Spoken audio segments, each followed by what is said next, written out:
কথায় আছে, যা কিছু রটে তার কিছু না কিছু হলেও ঘটে। তবে বাংলাদেশে জনপ্রিয় অভিনেতা চঞ্চল চৌধুরীকে নিয়ে যে রটনা রটেছে তার পুরোটাই ভারতীয় মিডিয়ার কল্পিত কাহিনী। তাই দেখা যায় অনেক সময় যা কিছু রটে তা মিথ্যাও বটে। বিশেষ করে ভারতীয় সংবাদ মাধ্যমগুলো বাংলাদেশকে নিয়ে যা শুরু করেছে তার কাছে এই বাংলা প্রবাদও হার মানতে বাধ্য হয়েছে। মিথ্যাচারকে একেবারে যেন শিল্পের রূপ দিয়েছে ভারতীয় মিডিয়া। বাংলাদেশের জনপ্রিয় অভিনেতা চঞ্চল চৌধুরীকে গৃহবন্দী করা হয়েছে বলে দাবি করেছে ভারতীয় একাধিক গণমাধ্যম। ১১ ডিসেম্বর পশ্চিমবঙ্গের সন্ধ্যায় দৈনিক সংবাদ প্রতিদিনের এক্সক্লুসিভ প্রতিবেদনে এই তথ্য দাবি করা হয়। পরবর্তীতে হিন্দুস্তান টাইমস, নিউজ 18 সহ একাধিক ভারতীয় গণমাধ্যমে চঞ্চলের গৃহবন্দির খবর ঢালাওভাবে প্রকাশ করা হয়।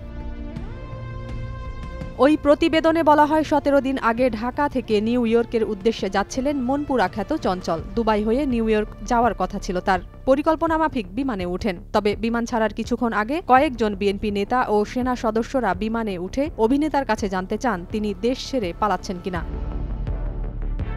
প্রত্যুত্তরে চঞ্চল জানান তিনি কাজের জন্যই নিউ ইয়র্ক যাচ্ছেন। এরপরই বিমান থেকে নামানো হয় এই অভিনেতাকে। ভারতীয় এইসব তথাকথিত গণমাধ্যমের দাবি, গৃহবন্দী করা হয়েছে চঞ্চলকে এবং বর্তমানে নিজের বাড়িতেই অবস্থান করছেন তিনি। চঞ্চল চৌধুরী একজন বাংলাদেশী অভিনেতা। তিনি ধর্মীয়ভাবে হিন্দু হওয়ায় ভারতীয় মিডিয়া সংখ্যালঘু নির্যাতন বলে অপপ্রচার চালানোর সুযোগটা নিতে চেয়েছিল।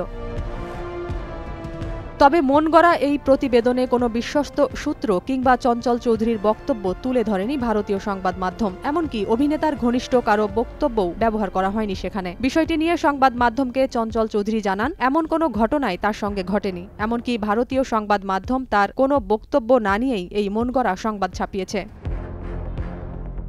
অভিনেতা চঞ্চল আরও বলেন, এই খবরের কোনো সত্যতা নেই, পুরোপুরি মিথ্যা। এমনকি গত কয়েক মাস যাবৎ কোনো সাংবাদিকের সঙ্গেই তার কথা হয়নি। কিভাবে এ ধরনের সংবাদ প্রকাশ করা হলো তা তিনি জানেন না। এছাড়া ভারতীয় কিছু সংবাদ মাধ্যম চঞ্চলের সাথে যোগাযোগ করলে এই সময় অনলাইনকে তিনি জানান, এগুলো অপপ্রচার, আমি আমার দেশে ভালো আছি, নিরাপদে রয়েছি। নাজিয়াত রুনা, নয়া দিগন্ত।